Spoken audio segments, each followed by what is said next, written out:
Hello friends, welcome again in my channel listen book world. आपने सद्गुरु जग्गी वासुदेव के बारे में जरूर सुना होगा। आज हम इन्हीं के द्वारा लिखी गई बुक इनर इंजीनियरिंग की समरी जानेंगे। 2016 में लिखी गई इस बुक के बारे में जानकर आप सच्ची सुख और शांति को महसूस कर पाएंगे। सद्गुरु कहना चाहते हैं कि जिस सुख और शांति को हम वस्तुओं में ढूंढते रहते हैं वह असल में हमारे अंदर ही छुपी है। बस जरूरत है तो अपनी अंतरात्मा में झाँक कर उसे पाने की। सद्गुरु वासुदेव एक भारतीय योगी हैं। उन्होंने वैराग्य की जगह अध्यात्म को चुना और अनगिनत लोगों के जीवन में प्रकाश फैलाया और उनकी संस्था देश से गरीबी को दूर करने के लिए कार्यरत है। यह बुक आपको क्यों पढ़नी चाहिए, ये सवाल बहुत जरूरी है। तो चलिए जानते हैं। इस भागदौड़ से भरी दुनिया में हर व्यक्ति इतना उलझा हुआ है कि खुद के अंदर झांकने की फुर्सत ही नहीं है। जितने उलझे हम खुद हैं उससे भी कहीं ज्यादा उलझे हमारे विचार हैं, जिसके कारण आज के समय में मेंटल पीस कहीं खो सी गई है। तो इस बुक में हम अपनी जिंदगी की सच्चाई से रूबरू होंगे। यदि आप अपने जिंदगी को आध्यात्मिकता का एक मौका देना चाहते हैं तो ये समरी जरूर सुने। इस बुक से आप सीखेंगे कि क्यों आपको अपने खान पान का विशेष ध्यान रखना चाहिए और अपने अंदर खुशी और उत्साह का निर्माण कैसे करना चाहिए। तो चलिए इसकी शुरुआत पार्ट 1 से करते हैं। पहला पॉइंट है, कभी ना खत्म होने वाली संतुष्टि का सोर्स हमारे अंदर ही छुपा है। इस भागती हुई दुनिया में हमें अक्सर देखने को मिलता है कि कई लोग सफलता की बुलंदियों पर बैठकर भी खुशी और संतोष का अनुभव नहीं कर पा रहे हैं। तो आखिर ऐसे क्या वजह है जो वो सफल होने के बाद भी उस सफलता की खुशी नहीं मना पाते? ऐसा इसलिए क्योंकि खुद को भुलाकर सफलता की ओर ध्यान देना सही तो है, लेकिन कुछ ही समय के लिए। क्योंकि जिस सक्सेस की चाह में हम अपने आप को भुला देते हैं, उसे हासिल करने के बाद हमें एहसास होता है कि इसके लिए हमने क्या कुछ नहीं खो दिया है। इस बात को समझने के लिए भारत में एक कहानी बहुत फेमस है। राइटर ने भी अपनी इस बुक में इस कहानी का जिक्र किया है। कहानी इस तरह से है कि एक बार एक पक्षी ने बैल से कहा कि मेरे पंख कमजोर हो गए हैं, अब मैं पेड़ पर बैठकर प्राकृतिक नजारों का आनंद नहीं ले सकती। बैल ने इसकी समस्या का समाधान बताते हुए कहा कि तुम मेरे गोबर को रोज थोड़ा थोड़ा खाया करो, इससे तुम्हें ताकत मिलेगी और तुम उड़ सकोगी। चिड़िया ने ऐसा ही किया और बैल के द्वारा बताया गया तरीका काम कर गया और वो उड़कर पेड़ पर बैठ गई। उसकी चहचहाने की आवाज से किसान का ध्यान उसकी ओर गया। इतने तंदुरुस्त और रसीले पक्षी को देखकर उसने उसे मार कर खा लिया। ठीक ऐसा ही इंसान के साथ भी होता है। कामयाबी को पाने के लिए कभी कभी हम किसी भी हद तक चले जाते हैं, लेकिन उसका रिजल्ट हमेशा अच्छा नहीं होता है। रियल सेटिस्फैक्शन को पाने के लिए हमें दुनिया को अपनी अंतरात्मा के नजरिए से देखने की कोशिश करनी चाहिए, लेकिन अक्सर लोग दुनिया को बाहरी नजरियों से देखते हैं और इसी बाहरी दुनिया में अपनी खुशियाँ तलाशते रह जाते हैं। एग्जाम्पल के लिए राइटर कहते हैं, जब हम कोई बुक पढ़ते हैं तो ज्यादातर लोगों के हिसाब से वो बुक हमारे हाथ में होती है, लेकिन असल में तो बुक पर जो लाइट पड़ रही है वो हमारी आंखों में उस बुक का रिफ्लेक्शन बना रही है। तो जो बुक आप पढ़ रहे हैं वो आपके अंदर ही है। राइटर कहते हैं कि इस प्रिंसिपल को समझना बहुत जरूरी है कि रियल हैप्पीनेस और सेटिस्फैक्शन हमारे अंदर ही बसा है। राइटर आगे कहते हैं, आप अपने जीवन के अनुभवों को अपने हिसाब से नया मोड़ दे सकते हैं, क्योंकि आपकी सोच और आपकी भावनाएं आपके द्वारा ही संचालित होती है। आपने कभी इस बात पर गौर किया है कि क्यों कभी किसी को गले लगाना हमें सुकून देता है और वहीं दूसरी ओर किसी के गले लगाने पर घुटन सी फील होती है? राइटर कहते हैं, दोनों ही सिचुएशन में काम एक ही है, लेकिन फीलिंग्स और सोच अलग है। किसी अपने के गले लगने पर हमें आनंद महसूस होता है और वहीं जिसे हम नापसंद करते हैं तो उसे गले लगाने पर घुटन होती है। इस एग्जाम्पल से ये प्रूव होता है कि हमारी भावनाओं को हम खुद हैंडल करते हैं और ये फुल्ली हमारी सोच पर ही डिपेंड करता है। एक ही टाइप के वर्ड पर हमारा माइंड कई तरह से रिएक्शन दे सकता है। ये इस बात पर डिपेंड करता है कि सामने वाले पर्सन के बारे में हमारी फीलिंग क्या है। ये सारी फीलिंग्स हमारे ही माइंड का एक हिस्सा है और इन पर अपनी पकड़ बनाकर हम अपने लाइफ को अपने हिसाब से जी सकते हैं। लेकिन दुर्भाग्य की बात ये है कि कई लोग इन भावनाओं को महसूस करने के लिए शराब और नशे का सहारा लेते हैं, जबकि राइटर का कहना है कि हमें इसकी कोई जरूरत ही नहीं है। इन आउटर कंफर्टेबल थिंग्स की जगह हम अपने शरीर में खुद एक आनंद से भर देने वाली केमिकल्स को प्रोड्यूस कर सकते हैं, जिसका नाम है आनंदा माइंड, जो हमारे शरीर में बनता है। इसका असर किसी अफीम के नशे से भी ज्यादा होता है। हमारे शरीर में इसकी ज्यादा से ज्यादा मात्रा बने, इसके लिए हमें जरूरत है बस थोड़ा एक्सरसाइज की और हर प्रॉब्लम को फेस करने के लिए खुद को स्ट्रांग बनाने की। जैसे कि जब भी हमें कोई बड़ा हार्ड वर्क मिले या आप किसी समस्या में फंस जाएं, तो खुद को ये एहसास दिलाएं कि सब ठीक है और आप ये काम आसानी से कर लेंगे।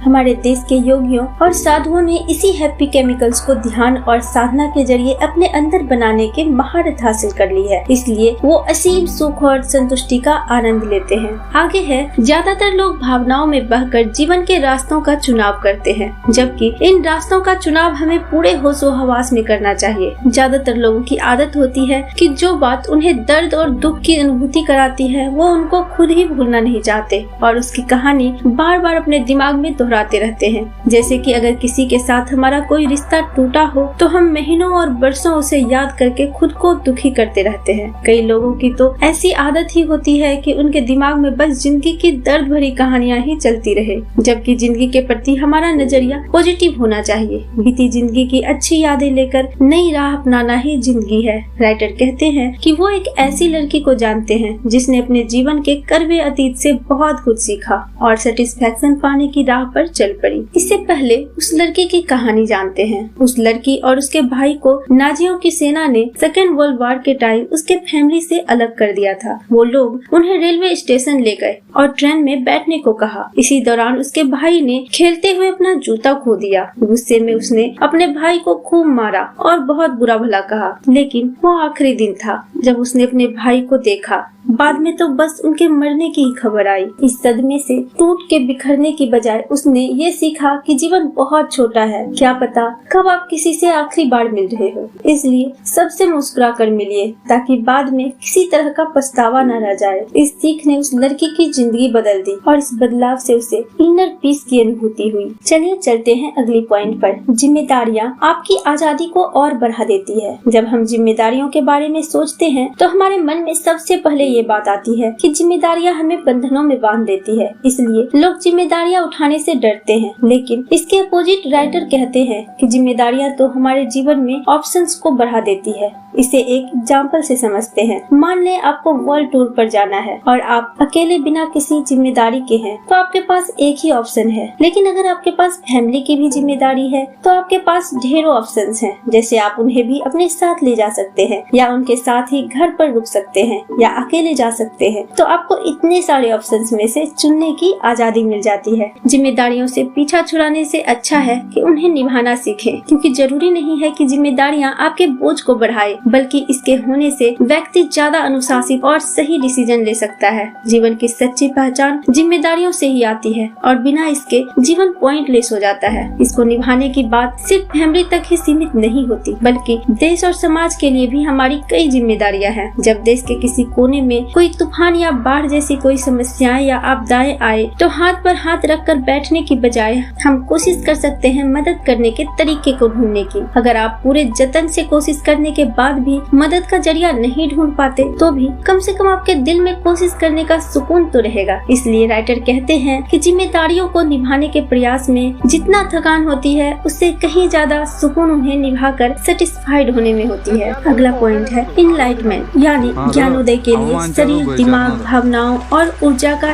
एक ही दिशा में कार्यरत होना बहुत जरूरी है। जिस तरह लाइफ के हर एक फील्ड में टीम वर्क का होना बहुत जरूरी होता है, उसी प्रकार से हमारे शरीर में भी सभी अंगों का एक साथ मिलकर काम करना बहुत जरूरी है, ताकि हमारे शरीर में सभी वर्क प्रॉपर तरीके से चलती रहे। इसे एक स्टोरी से समझते हैं। एक बार 4 योगियों का समूह किसी वन में से गुजर रहा था। उनमें से एक शारीरिक योगा में बिलीव करता था, इसका दूसरा अंतरात्मा और मस्तिष्क की शक्ति में, तीसरा शरीर में बसे योग चक्रों की शक्ति की सबसे ऊपर समझता था। वहीं तीसरा शरीर में बसे योग चक्रों की शक्ति को सबसे ऊपर समझता था। वहीं चौथे को ये लगता था कि अपनी भावनाओं पर विजय पाना ही सबसे जरूरी है। सब अपने अपने रास्ते को ज्ञान पाने का एकमात्र रास्ता मानते थे। वो वन से गुजर ही रहे थे कि अचानक तेज बारिश और तूफान शुरू हो गई। उन्होंने एक पुराने मंदिर में शरण ली। वो मंदिर बहुत पुराना या उसमें दीवारें नहीं थी, इसलिए तूफान से खुद को बचाने के लिए उन चारों ने भगवान की मूर्ति के पास एकत्रित होकर एक दूसरे का हाथ थाम लिया। तभी अचानक वह भगवान स्वयं ही प्रकट हो गए। उन्हें देखकर योगियों को बहुत आश्चर्य हुआ।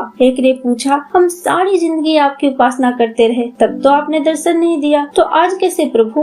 भगवान मुस्कुराए और बोले, आज तुमने चारों शक्तियों का मिलान कर दिया, इसलिए मैं यहाँ हूँ। जब मन, शरीर, भावनाएं और ऊर्जा इन सब का मिलन होता है तभी सच्ची भक्ति और ज्ञान का मार्ग खुलता है। इस स्टोरी से प्रेरणा लेते हुए हम भी जीवन में इन 4 एलिमेंट को एक दिशा में बिजी कर सकते हैं। राइटर कहते हैं, इनमें से एक ने भी बैलेंस खोया तो आप अपने मार्ग से भटक सकते हैं। अगला पॉइंट है, हमारा शरीर असीम शक्ति और संभावनाओं का केंद्र है, क्योंकि ये धरती और ब्रह्मांड का ही एक हिस्सा है। इस बात को समझना बहुत मुश्किल है कि हम धरती का ही एक हिस्सा हैं। जब हम माँ की कोख में एक भ्रूण के रूप में आए थे, तब भी माँ के ही खाने से हमें जीवन मिला था और वो खाना धरती माँ का ही दिया हुआ था। इस बात से ये साफ है कि हमारे अस्तित्व के आरंभ से लेकर हमारी मृत्यु तक हम धरती से जुड़े हुए होते हैं। जब भी धरती या हमारे आसपास के वातावरण में कोई बदलाव आता है तो उसका असर हमारे शरीर पर भी जरूर देखने को मिलता है। राइटर अपने जीवन का एक वाक्य सुनाते हुए कहते हैं, एक बार उन्होंने चिक्के गोवड़ा नाम के एक पर्सन को अपने खेतों में काम के लिए रखा। वो गूंगा और बहरा था, लेकिन बहुत मेहनती था। एक बार उसने काम करते हुए अचानक काम बंद कर सब सामान इकट्ठा करना शुरू कर दिया। राइटर के पूछने पर उसने कहा, बारिश आने वाली है। लेखक हैरान हो गए, इतने साफ मौसम में बारिश? लेकिन उसकी बात मानते हुए राइटर ने काम बंद कर दिया। बस कुछ ही देर के बाद सच में बारिश की झड़ी लग गई। उस पर्सन ने राइटर को बताया कि वो मौसम के बदलाव को अपने शरीर में महसूस कर सकता है और ये बात सच है। इस ब्रह्मांड में होने वाला हर एक बदलाव हमारे मन, मस्तिष्क और शरीर को भी प्रभावित करता है। राइटर का कहना है कि इस पर्सन की तरह ही हम भी अपने शरीर को ऐसे बदलावों को महसूस करने का प्रशिक्षण दे सकते हैं। अगला पॉइंट है इंटेलेक्चुअल नॉलेज, यानी बौद्धिक ज्ञान कई बार जीवन के सच्चे अर्थ को समझने में बाधक बन जाता है। ये सच है कि साइंस ने इंसान के जीवन को बहुत से तोहफों से नवाजा है, लेकिन एक सच ये भी है कि साइंस कई बार हमारी आंखों पर ज्ञान की ऐसी चादर डाल देता है कि कुछ आध्यात्मिक सच्चाइयों को समझना हमारे लिए कठिन हो जाता है। इन आध्यात्मिक रहस्यों की गहराई में झांके बिना हमें जीवन का सच्चा आनंद मिलना मुश्किल है। ग्रीक में कही जाने वाली एक छोटी सी कहानी इस बात को और अच्छे से समझाती है। इस स्टोरी के अनुसार एक महान फिलोसोफर एरिस्टोटल समुद्र किनारे घूम रहे थे। सुहाना समा था, लेकिन वो अपने ही विचारों में खोए थे। तभी उनकी नजर एक पर्सन पर पड़ी जो कि चम्मच से रेत में गड्ढा करने की कोशिश कर रहा था। एरिस्टोटल ने बड़ी ही हैरानी से उससे पूछा कि ये क्या कर रहे हो? तो उस व्यक्ति ने जवाब दिया कि मैं समुद्र के पानी को भरने के लिए गड्ढा खोद रहा हूँ। ये बात सुनते ही एरिस्टोटल हंसने लगे। तो उस पर्सन ने कहा, तुम मुझ पर हंस रहे हो, लेकिन तुम भी तो सोचते हो कि इस ब्रह्मांड का सारा ज्ञान तुम्हारे मस्तिष्क में समा जाएगा। तुम्हारा मस्तिष्क भी ब्रह्मांड के सामने एक छोटा सा गड्ढा ही तो है। हम दोनों में से ज्यादा पागल कौन है? एरिस्टोटल ये बात सुनकर हैरान रह गए। वो चम्मच से गड्ढा खोदने वाले व्यक्ति कोई और नहीं बल्कि फिलोसोफर हेराक्लिटस थे। तो इस बात से हम समझ सकते हैं कि साइंस हमें ज्ञान तो देती है, लेकिन कई बार इस ज्ञान के कारण हम खुद को सर्वोपरि मानने लगते हैं और ये भूल जाते हैं कि हम इस ब्रह्मांड के एक छोटे से अंश मात्र हैं। जब तक हम खुद को ब्रह्मांड का एक हिस्सा मानकर नहीं चलेंगे, तब तक हम जीवन में सच्ची खुशियाँ नहीं प्राप्त कर सकते। अगला पॉइंट है, कई स्थान आध्यात्मिक ऊर्जा का स्रोत होते हैं जहाँ जाकर हम अपने आध्यात्मिक सफर की शुरुआत कर सकते हैं। कई लोग आध्यात्मिकता के ज्ञान को एक गुप्त मार्ग की तरह मानते हैं, लेकिन ऐसा नहीं है। इस मार्ग पर कोई भी चल सकता है, बस जरूरत है तो दृढ़ निश्चय और विश्वास की। लेखक के अनुसार कई ऐसे खास स्थान हैं जो कि ऊर्जा के स्रोत की तरह होते हैं। वहां जाकर हम अपने आध्यात्मिकता के सफर की शुरुआत कर सकते हैं। इस पृथ्वी पर कई ऐसे स्थान हैं जहां योगियों और महापुरुषों ने अपने अंतिम दिन बिताए थे। वहां के वातावरण में आज भी उनकी शक्तियाँ और ऊर्जा का प्रवाह हम महसूस कर सकते हैं। ऐसे ही एक जगह है तिब्बत में स्थित कैलाश पर्वत, जहाँ की फिजाओं में एक अजीब सी आध्यात्मिक शक्ति महसूस होती है। ऐसे ही स्थानों पर जाकर हम अपनी ऊर्जा, शरीर और इंद्रियों का सही संतुलन बना सकते हैं। अपने आप को दुनिया की भीड़ से अलग इस पृथ्वी के हिस्से के रूप में महसूस करते हुए हम इस सफर की शुरुआत कर सकते हैं। लेखक कहते हैं कि इन स्थानों पर रहस्यमयी ऊर्जा का प्रवाह होता है, जो कि न सिर्फ हमारे आध्यात्मिकता को बढ़ाता है बल्कि हमारे ज्ञान और स्वास्थ्य में भी बढ़ोतरी करता है। लेखक ने अपने जीवन का एक वाक्य सुनाते हुए हुए बताते हैं कि कैसे कैलाश यात्रा से उनकी सेहत में सुधार हुआ। बात थी सन 2007 की, जब बिगड़ती सेहत के कारण राइटर हॉस्पिटल में भर्ती हुए। डॉक्टर ने कहा कि उन्हें कैंसर, मलेरिया और थायराइड एक साथ हो गया है। राइटर इससे निजात पाने के लिए कैलाश चले गए। वहां पहुंचने के कुछ ही दिन बाद उनकी सेहत में सुधार आने लगा। इसलिए राइटर कहते हैं कि हम भी ऐसे किसी स्थान पर अपने शरीर का संतुलन बनाकर अध्यात्म को पा सकते हैं। चलिए चलते हैं कंक्लूजन पर। जीवन की सच्ची खुशी और उमंग हमारे ही अंदर बसा हुआ है। ये हम पर ही निर्भर करता है कि हम अपनी जिंदगी को कैसा मोड़ देते हैं। चाहे तो हम खुद को खुश रख सकते हैं या फिर दर्द की तारों को बार बार छेड़कर दुखी भी रह सकते हैं। अपने शरीर, मस्तिष्क और ऊर्जा को नियंत्रित करके और आध्यात्मिक स्थलों के दर्शन से हम आंतरिक सुख और शांति प्राप्त कर सकते हैं। राइटर आगे कहते हैं, अपने खाने को पूरा स्वाद लेकर खाएं। जीवन में शांति के लिए सबसे जरूरी है वर्तमान में जीना। इसके लिए सबसे अच्छा तरीका है कि खाते वक्त आप अपने खाने का पूरा स्वाद लेकर खाएं। अपने मुंह में आ रहे स्वाद और फ्लेवर को फील करें। आज की समरी यही समाप्त होती है। आपको ये समरी कैसी लगी जरूर बताएं और सब्सक्राइब करना ना भूलें, ताकि ऐसी ही अच्छी कंटेंट आप तक पहुंचती रहे। तब तक खुश रहे और सबको खुश रखे। Have a good day.